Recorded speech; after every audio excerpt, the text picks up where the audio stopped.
Okay, it looks like we can start. So hi everyone, my name is Kunbi Tinuoye and I'm the founder of UrbanGeekz, a technology blog focused on content from a diverse and multicultural perspective. Very excited about this conversation today. It's on the future of work. And I'll be talking to Ilya Brown from Google, who will share his perspective on the future of modern work and what it means for collaboration tools and workplace culture. He will dive deep into how Google's workplace is leveraging the power of AI to deliver and help people thrive in the next evolution of the modern work. And as we all know, post-2020, the workplace has changed tremendously with hybrid work. So hi, Ilya. Welcome to BITCON. Before we begin, I'd love you to introduce yourself, tell people what you do at Google, and also a little bit more about your past roles and experiences. Absolutely. Hello, everyone. Hopefully everyone enjoyed their lunch. My name is Ilya Brown. I am a Vice President of Product Management at Google. My current responsibility is running the product management teams for our Gmail, chat, as well as our Google Calendar teams. I've been there for about 5 months, so I'm still relatively brand new to Google. Previously, I was Vice President of Product Management at Twitter, where I spent 6 years there, a few years on our ads product team, as well as a few years building out our consumer product. I have had the privilege of working at some amazing companies. I started my career at Microsoft, spent 8 years there working on the Xbox and a number of TV, video, and music properties. And then also spent some time at eBay, actually focused on doing same-day delivery within commerce. So we were doing a number of things around delivery logistics and delivery within different metropolitan cities. So happy to be here today at BITCON. Okay, so you just sort of slipped in Gmail, chat, calendar, tasks, and more. How many people use those products? Because we know there are a lot. I'm really interested in the numbers. That's great. We've got the privilege of having over 3 billion people using our products within Google Workspace. It's one of these fascinating product spaces where pretty much everyone needs to do email. Pretty much everyone is going to need to collaborate with others, whether that's to organize a trip, or whether it's to plan your trip to Disney World, or whether it's to plan something within the workplace. We've got the privilege of having a number of users, which really makes it great for us to be able to learn about what's working and what's not working. Yeah, an amazing number of users. I can't imagine any other company topping those numbers. So I know that you've recently joined the Google Workspace team. How has that been, and what have you worked on so far? Absolutely. So at Google Workspace, we are focused on really thinking about productivity. When the pandemic hit, we saw a surge in our usage in terms of everything from Google Meet, which is our video conferencing capability, as well as our productivity suite. Schools went online, all the workplaces went online, and so we saw a big increase in usage in terms of folks using docs and sheets and slides, as well as our Google Meet and Gmail and calendar capabilities. A lot of our focus now, as people have been coming back to work, is really thinking about how do we handle this kind of hybrid type of situation. It hasn't gone back to the way that it was pre-pandemic. In fact, the new normal is that there's going to be hybrid work, and really folks are focused on more flexibility. So you might have some people in the office, you might have some people working from home, you might have some people working from home for part of the day and then going into the office, or vice versa. And so, I don't know how many of you have ever been on a video call where you might be dialed in from home, and on the other side you have a number of coworkers that might be in a giant conference room, and you're like squinting at the screen trying to see who is on this call with me, because you can't see their faces, you don't know what the names of the people are that might be in the call with you. These are some of the types of things that we are thinking about at Google in terms of how might we leverage the power of AI and ML in order to really solve for some of those use cases. So doing things like adaptive framing, where we can zoom in on who's speaking. Working with partners like Hudley or Logitech to really kind of, make sure that we are progressing not just on the software side, but also on the hardware side. Yeah, absolutely. So no one would have predicted the pandemic, and that now, hybrid is norm. How else do you think work is going to change? I mean, do you have any predictions or any thoughts about how the workspace will change, the next decade, 5 years? We're seeing a number of things changing within the workspace. I mean, I think some of the trends that we're seeing, for instance, is, people are just being hit with an abundance of information. There's information overload, and people are really trying to make sense of all of the information that they're hit with. Whether that's in their inbox, or whether it's in a chat platform or messaging platform, or whether it's just the day-to-day amount of just sheer documents and presentations and things like that that you might be, reviewing and kind of like looking at. And so a lot of what we're thinking about is, how do we start to organize this information in a more intelligible way? How do we start to do things like, if you've been away from your desk for a while and you come back, how could we maybe summarize what you might have missed? So we can actually start to do things like, hey, while you were away, you got a number of messages. Here's a summary of, roughly what you might have missed during that time away. And then that way you can decide where you might want to dig in further, or where you might, not need to dig in further. And so as a result, we can really, kind of create time for people. We can give people time back. So that's kind of one example. I think another example is really just helping people to better manage their time. Yeah. And really kind of, understand where their hours are going. So with Google Calendar, we've been really thinking a lot about, the understanding of reachability, the understanding of presence, and the understanding of where you're spending your time.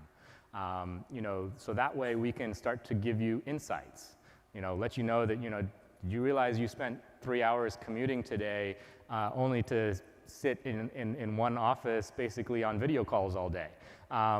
Maybe you could have saved yourself some time and actually done that work from home.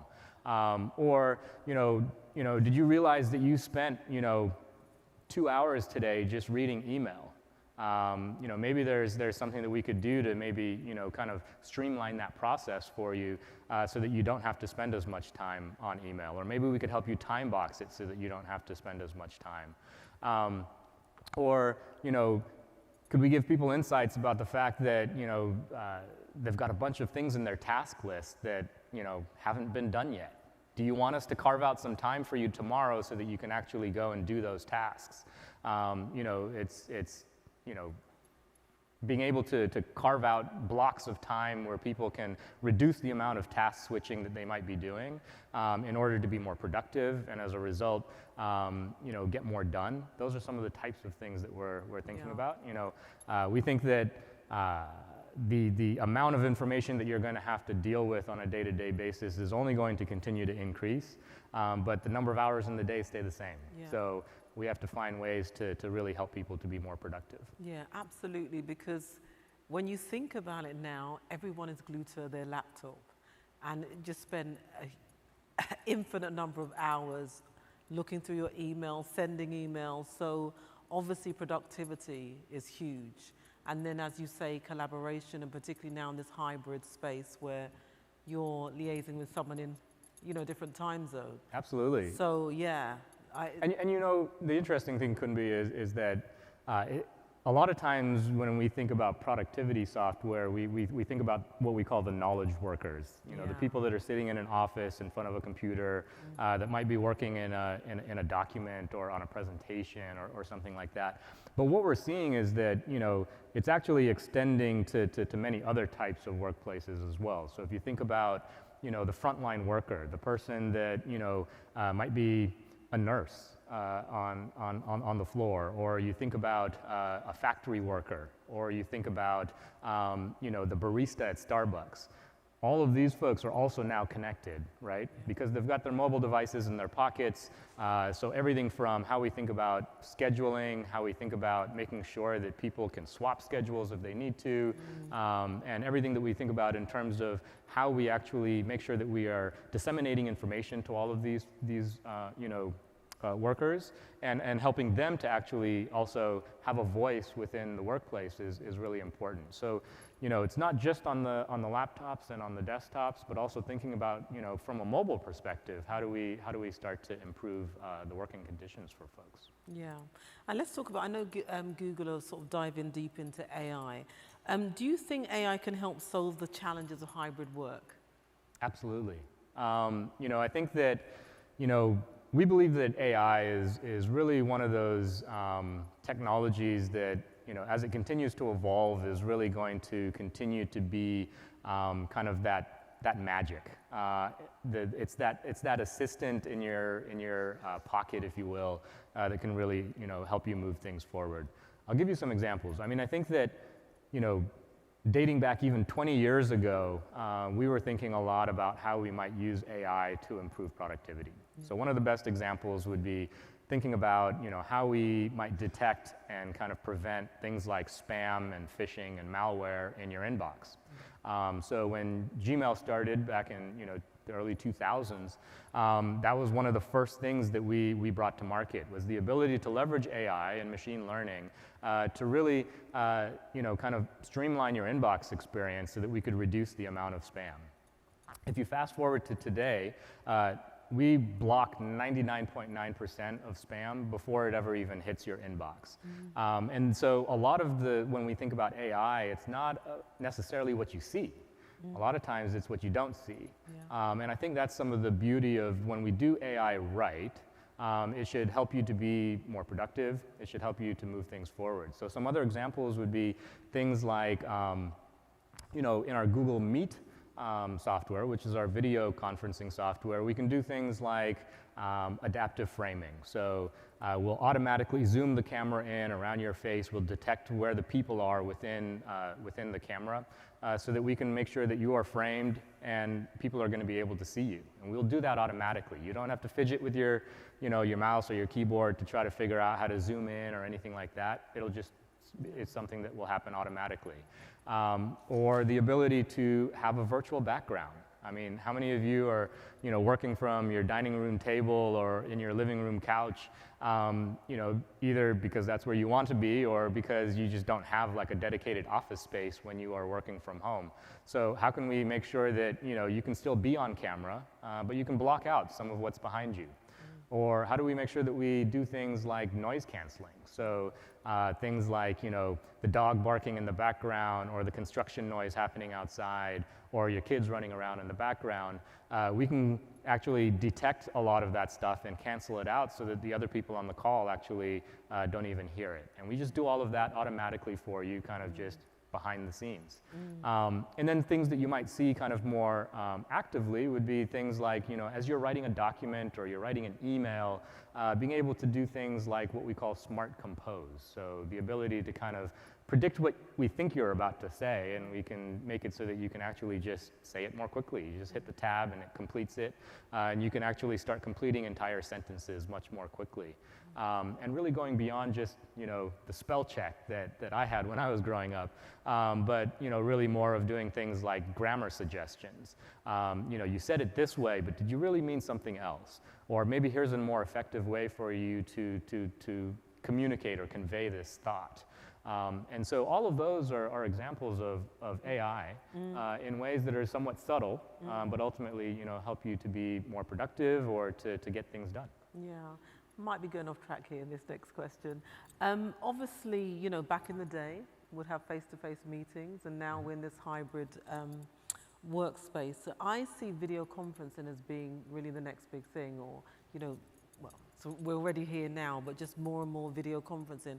How sophisticated do you think it will get? Do you think we'll ever get to the point where it feels like you're actually sitting in the same room as someone?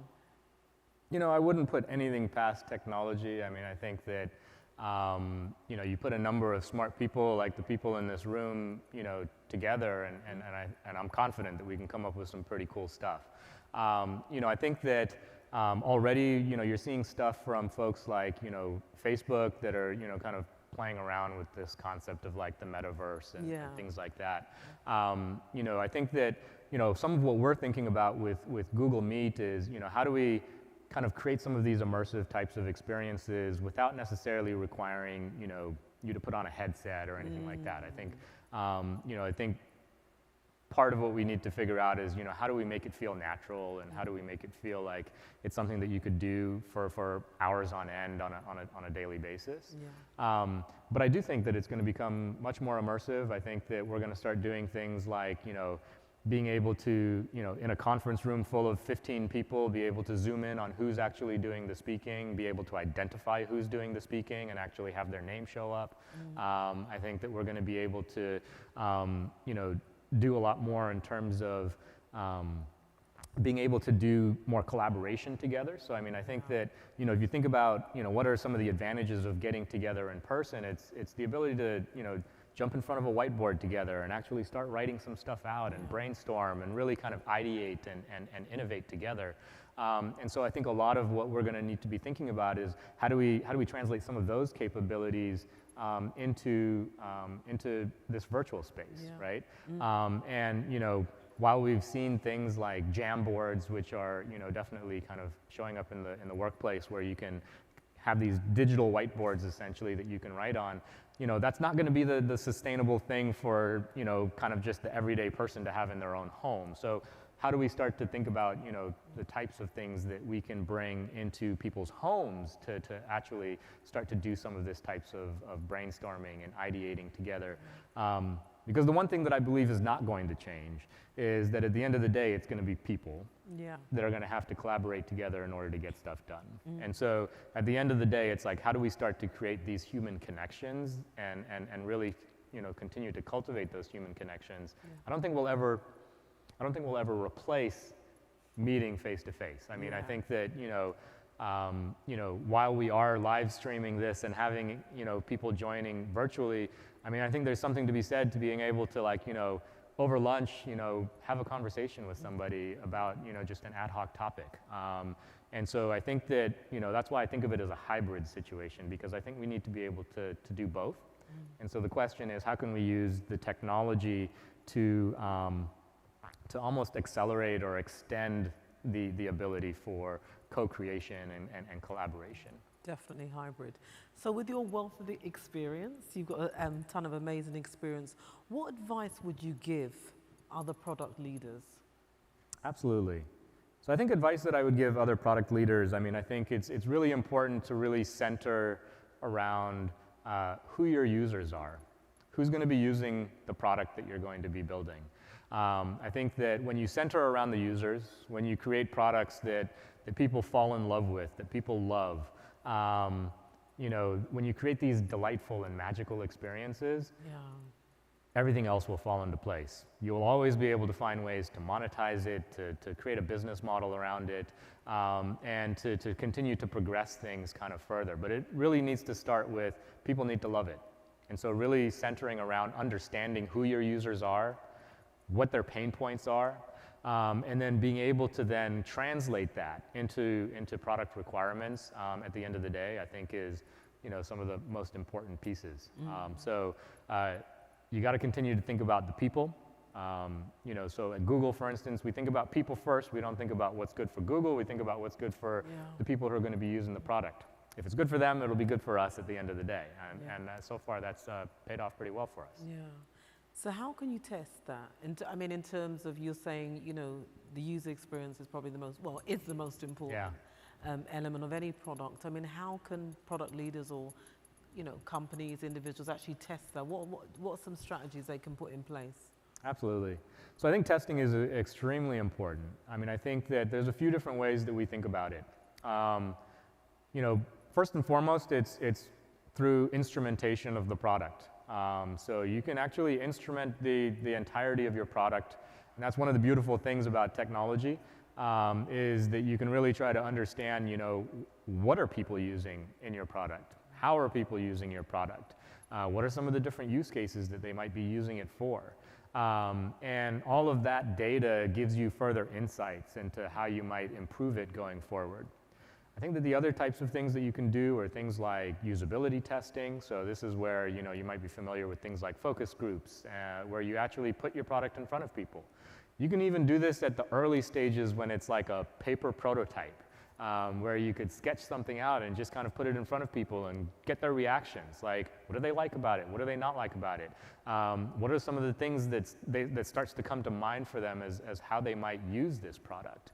And then once you actually have the product available, testing it in the same way to really kind of try to either validate or invalidate the hypotheses that you might have started with that led you to build the product in the way that you did.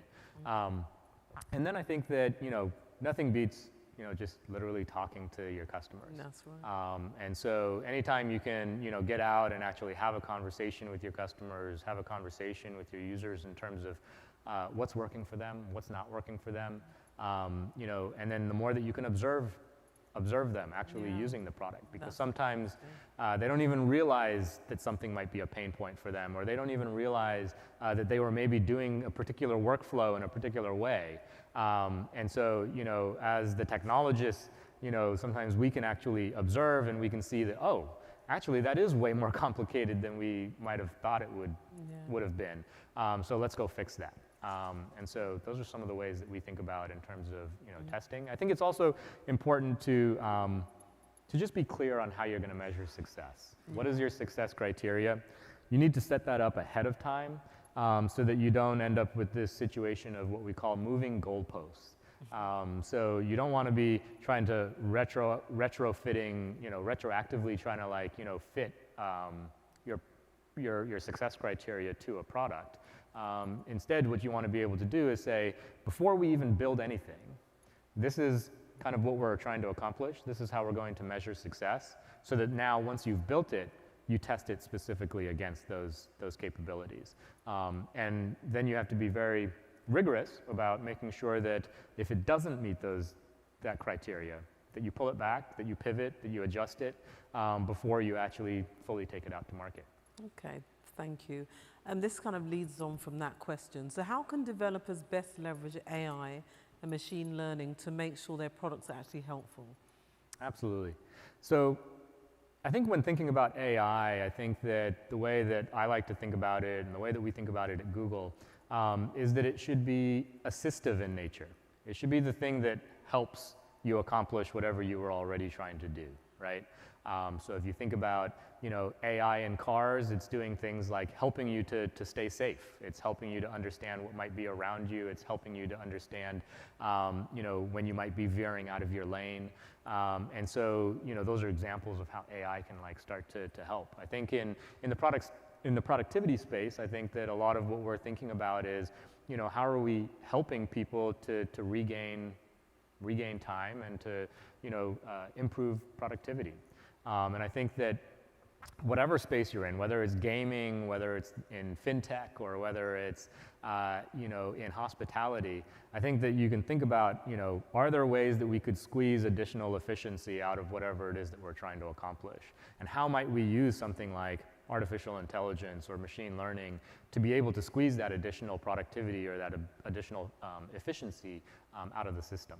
And I think when you do that effectively, a lot of times people don't even notice it because it's just behind the scenes, and all they know is that they really enjoy the experience. And I think that's what you're ultimately looking for. Okay, thanks. So what's next for Google Workspace, and how will AI fit in? Absolutely. So I think that as we think about the future for Google Workspace, I think a lot of it is, we have to assume that hybrid work is here to stay. Absolutely. And so, really, I think thinking about how do we help people to better communicate, what's working for them and what's not working for them, and how do we, really ensure that, all of the different pieces of our suite are really working well together. So I think that, as I look across Workspace, I think one of the things that I've observed over the course of the last 5 months is, you have a number of kind of vertical products that we have brought together into a suite. And I think part of what we need to be thinking about going forward is what are some of the glue or the bridges that we need to kind of create between those different experiences so that you start to have flow. At the end of the day, what you want as a user is to be able to just seamlessly flow through the different experiences without having to think about it. If you think about I should be able to start a conversation here And if I need to depart, I should be able to transfer that conversation to my mobile phone and continue. And then if we're then collaborating later, I should be able to bring up a document and collaborate with you. And I should be able to just seamlessly move that throughout all of those experiences without thinking about like, have I paid for the right thing? Do I have like the right piece of software installed, or any of those pieces? I think that the beauty of the cloud and kind of more improving kind of like access to the internet and bandwidth has opened up, I think, a number of really great kind of use cases where we can actually do a lot more of these types of capabilities without having to have already pre-downloaded something or any of that type of thing. Thank you. Really interesting, amazing, insightful. So thank you for your time. We do have time actually for a couple of questions, comments, insights. So is there a microphone? Has anyone got any questions? Okay, there's a mic. She's at the front. Maybe put your hand up again so she can see you.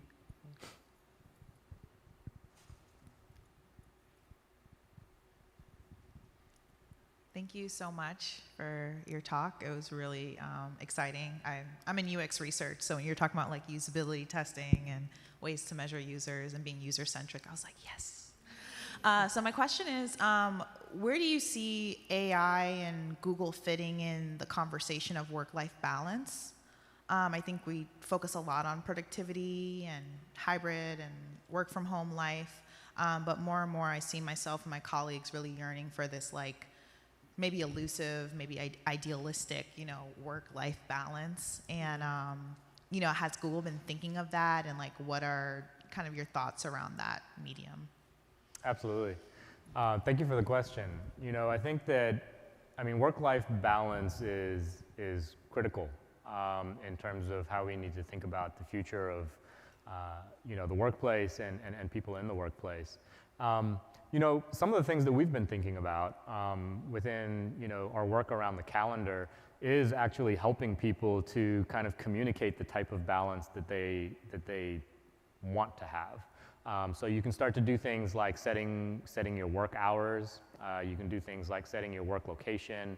And then what we do is that then automatically translates into the rest of the workspace suite. So for instance, if you say that my working hours are from 8:30 to 4:30 on Mondays, then outside of those hours, if someone tries to contact you, they'll actually be told, hey, this is outside of their working hours. Do you want to maybe, delay sending this message until like they're actually going to be within their work hours? Do you want to interrupt their non-working hours because this is something urgent? We call that the break glass scenario. And so being able to, I think a lot of it just starts with us being able to communicate our preferences. Because I think when we can communicate our preferences, if I can tell you that I'm going to be working in San Francisco at the office between these hours, but I'm going to be working from home between these other hours, and I'm not going to be working in these other hours, then now people can, kind of respect that. And what we find is that people actually on the kind of receiving end of that information actually taken into account when they are thinking about how to best reach out to you. If I see that you are outside of your working hours, maybe I don't hit you in chat. Maybe I just send you an email. And maybe I actually send the email as like a delayed send email.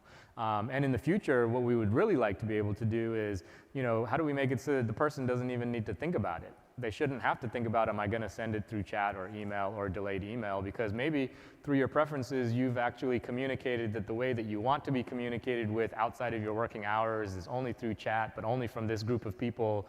And so then all they need to do is they just send the message, and we will route it to the right place in the right way such that you will receive it in the manner that you have defined as part of your preferences. And so that's the way that we start to think about how we might be able to bring some of this balance, because a lot of it is really just making sure that we are respecting the preferences that you have. That's a really important question, particularly now that everything is hybrid and everything is blurred. People are between the office, between home, between co-working spaces. And so it's great that people can actually start to work out, this is my defined work time. So that's great. Yes. Any other questions, comments, statements, insights?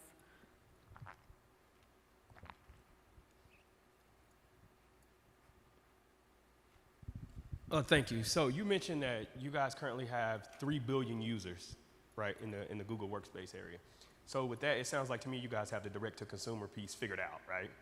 Are there any rumblings of developing a product to where you're offering a direct-to-consumer healthcare product to all your users? That's a great question. So I mean, I think that in terms of Google offering direct-to-consumer healthcare products, you know, it's interesting. I actually believe we do have some different. We have a health kind of part of Google. So there's actually a Google Health team that is, you know, definitely looking at a number of things around how you can help with things like digitization of health records and like creating kind of like facilitating better relationships between individuals and healthcare providers and different things like that. I personally don't have the latest on everything that they're thinking about, but you know, feel free to hit me up, you know, offline, and I'll certainly put you in touch with the right people. Gotcha, will do, thank you. And is there, I'd love to ask, is there a growing market? I mean, obviously Google is like dominates everything, but what about Africa and developing countries? I mean, is there focus there on actually increasing users, or, I mean, what are your thoughts about that? Absolutely. You know, in fact, you know, the majority of our growth, quite frankly, is going to come from outside of the United States, right? You know, there's not 3 billion users in the United States, so they have to come from somewhere else. And so, you know, I think that, you know, the continent of Africa is definitely a focus. I think what we see is India is another kind of big focus. You know, some emerging economies in places like Brazil. And you know, things, you know, Indonesia and places like that, I think are definitely, you know, definitely on our radar and areas that we're trying to better understand. You know, we've definitely been, you know, looking at opening new sites, for instance, in Western Africa. I believe we just opened up some sites in West Africa. And I think it's got to continue to be a focus of ours. It's got to be, you know, at the end of the day, we are a global company, so we have a global user base, so we have to make sure that we are also having a global footprint. Yeah.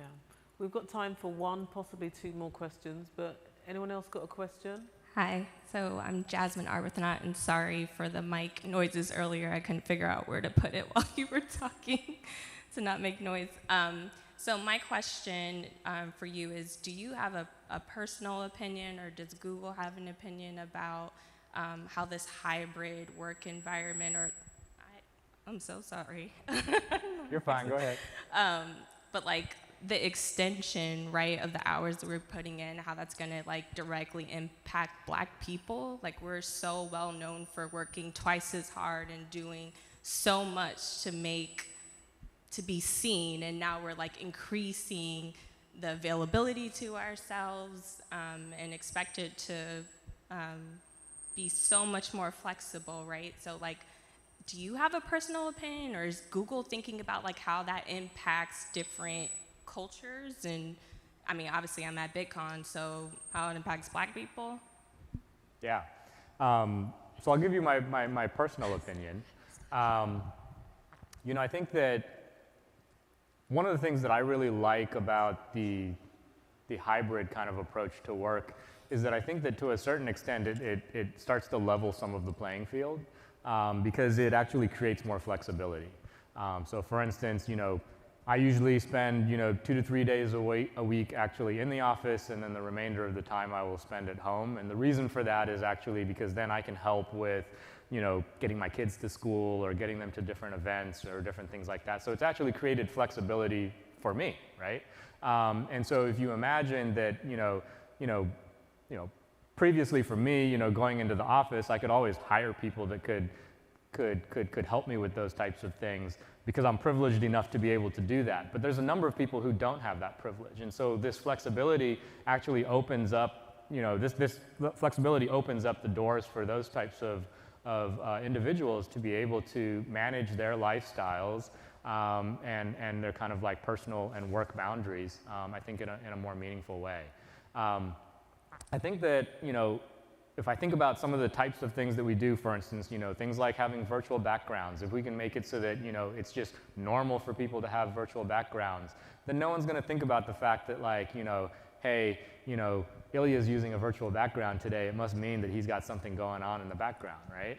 And so, you know, again, I think that it starts to kind of just democratize, you know, kind of access in terms of, you know, how we start to think about some of these things. Now, I think that it's a bit of a two-edged sword, right? Because I think that in some cases, I think it's going to democratize. I think in other cases, it may put you at a disadvantage. And so I think that what we have to do is, I think, just be intentional about thinking about, you know, in which case we might be falling into, right? You know, I could argue that if you are at a workplace where you have the ability to go into the office, and you know that a lot of your coworkers aren't going to be coming into the office, maybe you can use that to your advantage. Because now maybe you can actually stand out because you're going to be able to go to lunch with, you know, the vice president that, you know, normally wouldn't have time for you because you're there, you're at the office, right? And so really I think that then falls on us to make sure that we are taking advantage of those types of opportunities, right? So it's like, go to the office, look around, see that there's not other people that are there that are competing for or vying for the attention, and take advantage of that. Right? And I think that we can definitely use it to our advantage. And so I think that, you know, the only way that we're going to get there, though, is that, you know, we have to share some of these best practices. I mean, I think that, you know, it's events like these where we can kind of talk to each other, share experiences, understand different experiences, to even realize that some of those opportunities are available to us. Okay. Thank you so much. We don't have time for any more questions, but I think, Ilya, you're going to be around for I'll be around. He'll be around if you want to continue the conversation. So thank you everyone for attending, and thank you as well. Thank you. Thank you.